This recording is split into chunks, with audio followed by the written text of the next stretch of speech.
Hi friends, मैं गरिमा voice में आपका स्वागत है। महाशिवरात्रि क्यों मनाई जाती है और कैसे मनाई जाती है, इसके बारे में हम बताएंगे।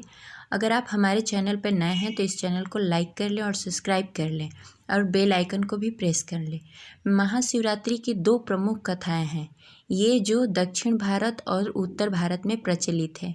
उन दोनों कथाओं को हम संक्षिप्त में बताने की कोशिश करेंगे, जो वीडियो को आप अंत तक जरूर देखिएगा। जो पहली कथा है वह शिव त्याग की कथा है, शिव विवाह की कथा है। यह कथा रामचरितमानस में और श्रीमद् भागवत पुराण में भी मिलती है। उसके अनुसार एक बार शिव जी और माता सती भ्रमण के लिए जाते हैं। तभी राम जी और लक्ष्मण जी सीता जी को वन में ढूंढ रहे थे। तब शिव जी ने राम जी को प्रणाम किया। तब माता सती को भ्रम हो गया कि ऐसा कैसे हो सकता है कि निराकार भगवान साकार हो जाएं, और साकार हो भी गए तो वह अपनी पत्नी को ढूंढ रहे हैं। वो तो सर्वत्र हैं, अंतर्यामी हैं, वो तो सब जानते हैं, उनको मालूम होना चाहिए उनकी पत्नी कहाँ है। माता सती को भ्रम हो जाता है। तब शिव जी माता सती को समझाते हैं, लेकिन माता सती नहीं समझती। तब शिव जी कहते हैं कि जाके परीक्षा ले लो। तब माता सती सीता जी का भेष धारण करके जाके बैठ जाती हैं, लेकिन राम जी उन्हें पहचान जाते हैं और माता सती को प्रणाम करते हैं और पूछते हैं, माता जी पिताजी कहाँ हैं।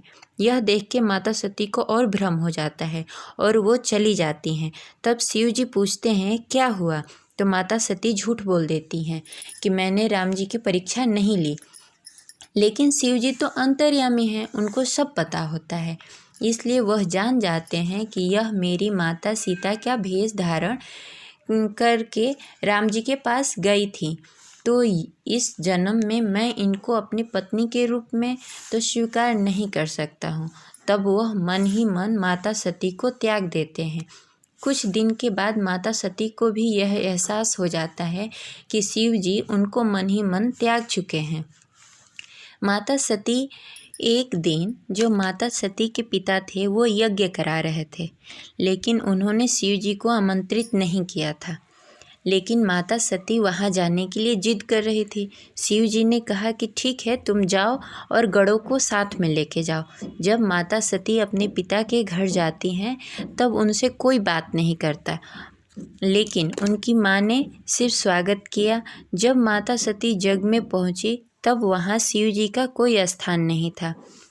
ये माता सती को बहुत अपमानजनक लगा, लेकिन माता सती वहाँ अग्निकुंड में अपनी प्राण त्याग दी।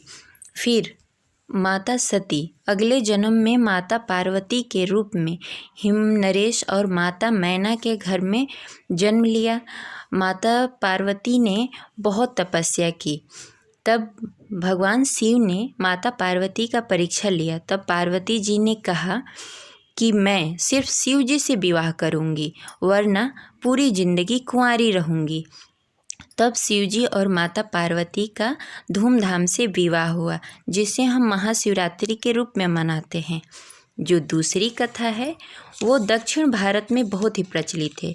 उसके अनुसार हर एक ब्रह्मांड में एक ब्रह्मा, एक विष्णु और एक सदाशिव रहते हैं, जो ब्रह्मांड के अनंत तक रहते हैं। तो अनंत ब्रह्मांड है तो अनंत ब्रह्मा, अनंत विष्णु और अनंत शिव हैं।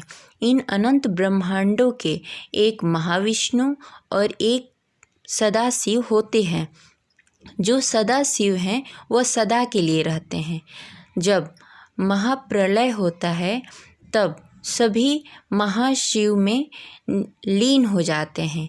वो किसी में जो सदाशिव है वो किसी में लीन नहीं होते।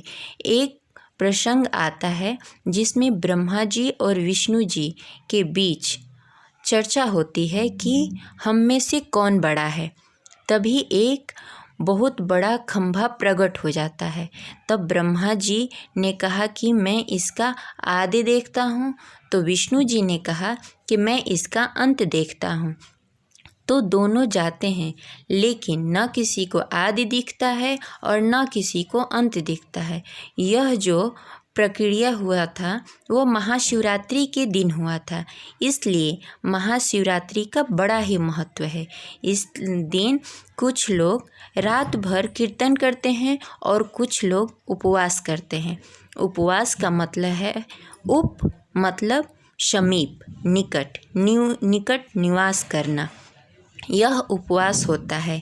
भक्ति मार्ग को बताया गया है कि भगवान की भक्ति करके भगवान के पास जाया जा सकता है। अगर आपको वीडियो पसंद आया तो इस वीडियो को लाइक कीजिए और चैनल को सब्सक्राइब कर लीजिए। हर हर महादेव।